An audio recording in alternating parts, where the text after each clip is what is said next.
വിശുദ്ധ കുരിശിന്റെ അടയാളത്താൽ ഞങ്ങളുടെ ശത്രുക്കളിൽ നിന്ന് ഞങ്ങളെ രക്ഷിക്കണമേ. ഞങ്ങളുടെ തമ്പുരാനെ, പിതാവിൻ്റെയും പുത്രൻ്റെയും പരിശുദ്ധാത്മാവിൻ്റെയും നാമത്തിൽ ആമേൻ.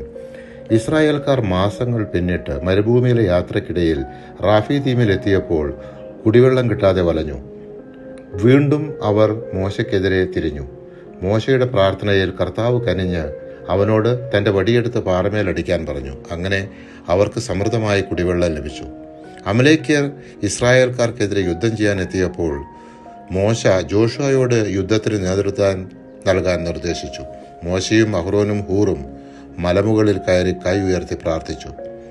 കൈ ഉയരുമ്പോൾ ഇസ്രായേൽ ജനം ജയിച്ചു മുന്നേറുന്നതും കൈ താഴുമ്പോൾ അവർക്ക് പരാജയം സംഭവിക്കുന്നതും കണ്ട അഹ്റോനും ഹൂറും മോശയുടെ കൈകൾ ഉയർത്തിപ്പിടിച്ചുകൊണ്ടേയിരുന്നു. അമലേക്യർ പരാജയപ്പെട്ടു. മോശ അവിടെ ഒരു ബലിപീഠം നിർമ്മിച്ച് കർത്താവിന് നന്ദി പ്രകാശിപ്പിച്ചു. എന്തെന്നാൽ അവൻ പറഞ്ഞു, കർത്താവിൻ്റെ പതാക കയ്യിലെടുക്കുവിൻ. തലമുറ തോറും കർത്താവ് അമലേക്കിനെതിരായി യുദ്ധം ചെയ്തുകൊണ്ടേയിരിക്കും. പുറപ്പാട് 17-ാം അധ്യായം 16-ാം തിരുവചനം. മോശ തൻ്റെ കൂടെയുള്ള ജനങ്ങളുടെ തർക്കങ്ങൾ തീർപ്പാക്കാൻ കാലത്ത് മുതൽ വൈകിട്ട് വരെ കഷ്ടപ്പെടുന്നത് കണ്ട മോശയുടെ അമ്മായിയപ്പൻ ജെത്രോ മോശയോട് അത് ഉപേക്ഷിച്ച് കഴിവുള്ള ആളുകളെ കൂട്ടത്തിൽ നിന്നും കണ്ടുപിടിച്ച് അവരെ ആ ചുമതല ഏൽപ്പിക്കാനും വളരെ വിഷമം പിടിച്ച കാര്യങ്ങൾ മാത്രം മോശയോട് ഇടപെടാനും നിർദ്ദേശിച്ചു. മോശ അതനുസരിച്ച് പ്രവർത്തിച്ചു. ഇസ്രായേൽക്കാർ സീനായ് മരുഭൂമിയിലെത്തിയപ്പോൾ മോശ ദൈവസന്നിധിയിലേക്ക് കയറി ചെന്നു.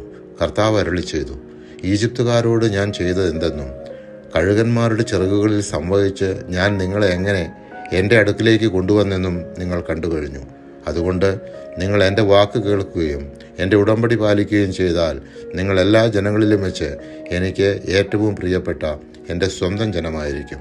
കാരണം ഭൂമി മുഴുവൻ എൻ്റേതാണ്. പുറപ്പാട് 19-ാം അധ്യായം 4-5 തിരുവചനങ്ങൾ. കർത്താവ് മോശയോട് കൽപ്പിച്ചതുപോലെ ജനങ്ങളോട് ശുദ്ധരായ 3 ദിവസം കാത്തിരിക്കാനും കർത്താവ് അവരെ സന്ദർശിക്കാനായി 3-ാം ദിവസം വരുമെന്നും അറിയിച്ചു. പരിശുദ്ധാത്മാവെ, തിരുവചനത്തിൻ്റെ അനന്തശക്തിയാൽ ആത്മാവിൻ്റെ ദാനങ്ങളും ബലങ്ങളും നൽകി തീഷ്ണതയാൽ ഞങ്ങളെ ജ്വലിപ്പിക്കണമേ. ആമേൻ.